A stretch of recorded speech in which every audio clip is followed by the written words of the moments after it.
Mais pour nous, nous allons au-delà. Jésus, il est Dieu. Il est celui qui sait tout, qui connaît tout, qui voit tout. Il connaît nos pensées. Il connaissait les pensées de Simon. Il avait lu le cœur de Simon. Il avait vu ce qui se passait dans le cœur de Simon, ce qu'il mijotait, ce qu'il murmurait dedans de lui.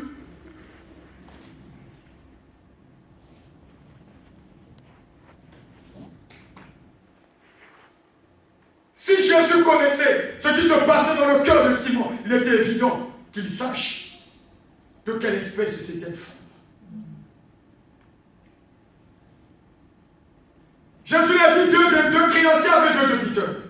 Un lui devait 500, l'autre 50. Mais comme il avait de quoi payer, le créancier a dit, laissez tomber, ne payez plus.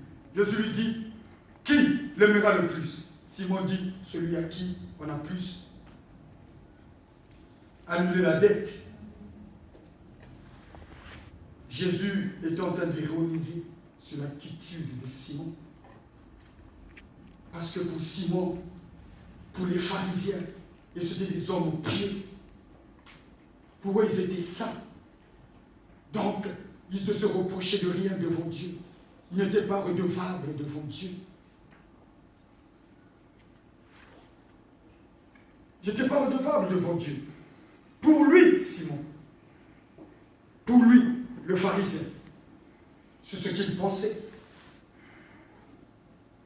Mais bien aimé dans le Seigneur, la Bible dit, il n'y a point de juste. Et la Bible dit que nul n'est parfait. Nul n'est parfait, bien aimé.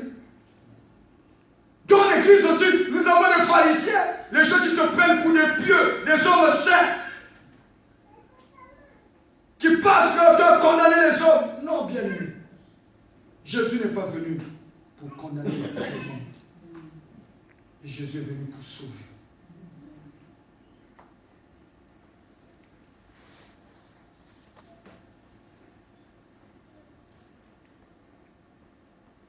Bien-aimé dans le Seigneur, je veux aussi dire, mais Jésus dit,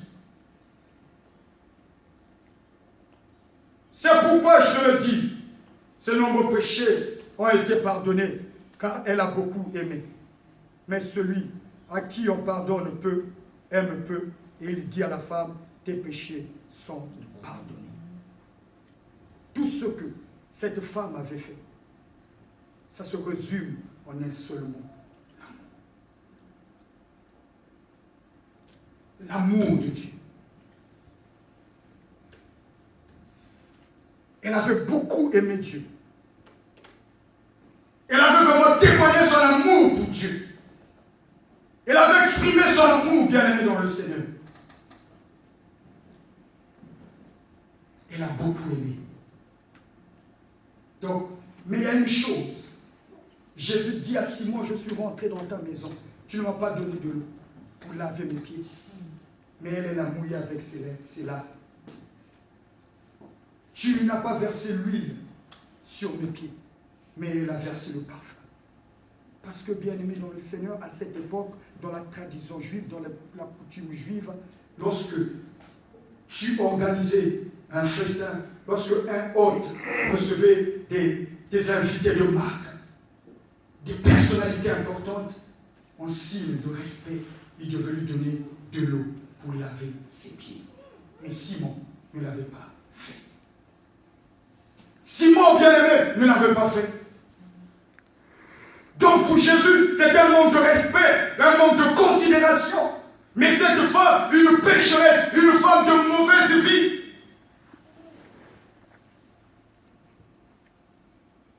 elle qui ne pratiquait pas la parole, qui n'écoutait pas la parole, ce jour-là, elle a mouillé les pieds de Jésus avec ses larmes. Ce que le pharisien, le religieux, le serviteur de Dieu devait faire, n'a pas fait. Mais cette femme, cette pécheresse l'a fait.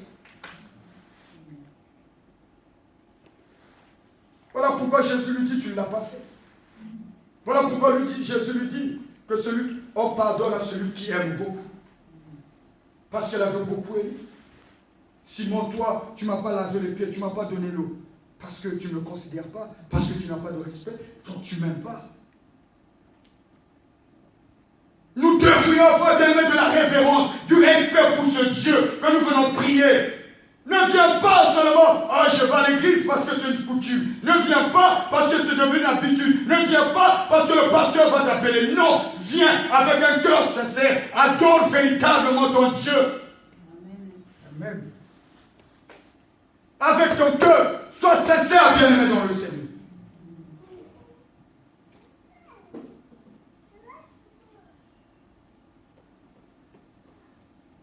Tes péchés, nombreux péchés, lui sont pardonnés. Bien-aimé, Dieu honore ceux qui l'honorent. Dieu veut honorer cette femme parce que cette femme l'avait honoré. Simon ne l'avait pas honoré. Mais cette femme l'a honoré.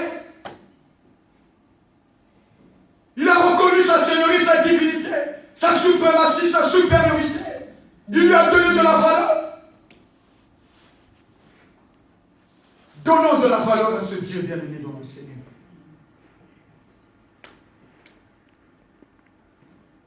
Tes nombreux péchés te sont pardonnés.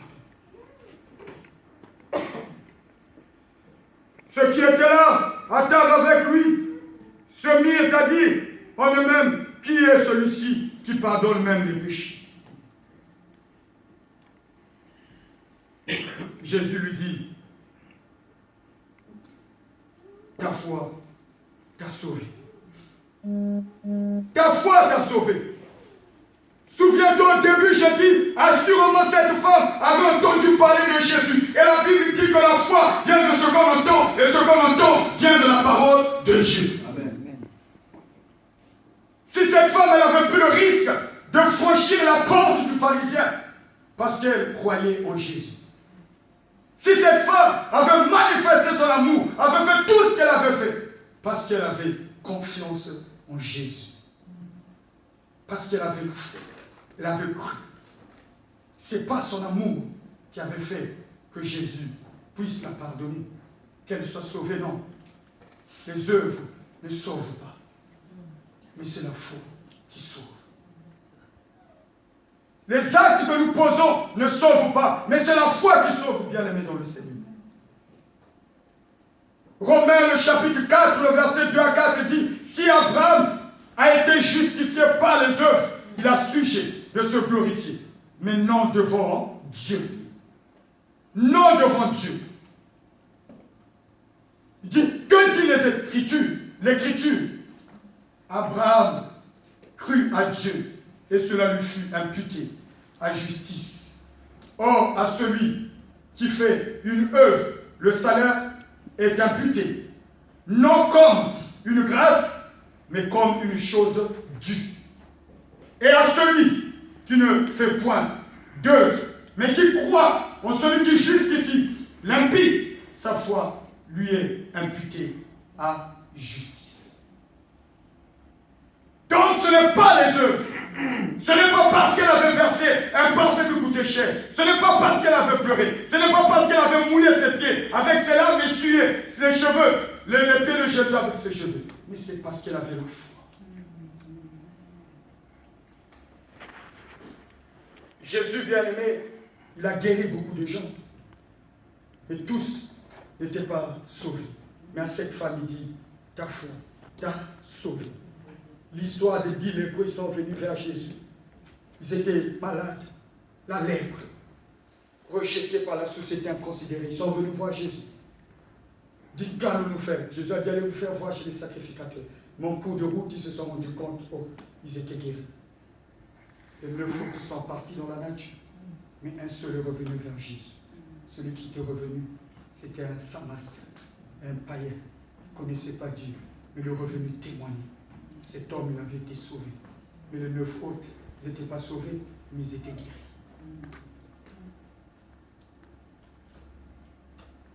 Bien-aimés dans le Seigneur, j'ai dit ce matin, le royaume de Dieu, ce sont les violents qui nous sont pas. Cette femme, elle s'était fait violence. Cette femme, elle avait bravé les pharisiens. Cette femme, elle n'avait pas regardé au regard des autres, au dire des autres. Elle a pris la décision d'aller rentrer dans la maison d'un pharisien. J'ai dit à cette époque-là, c'était quelque chose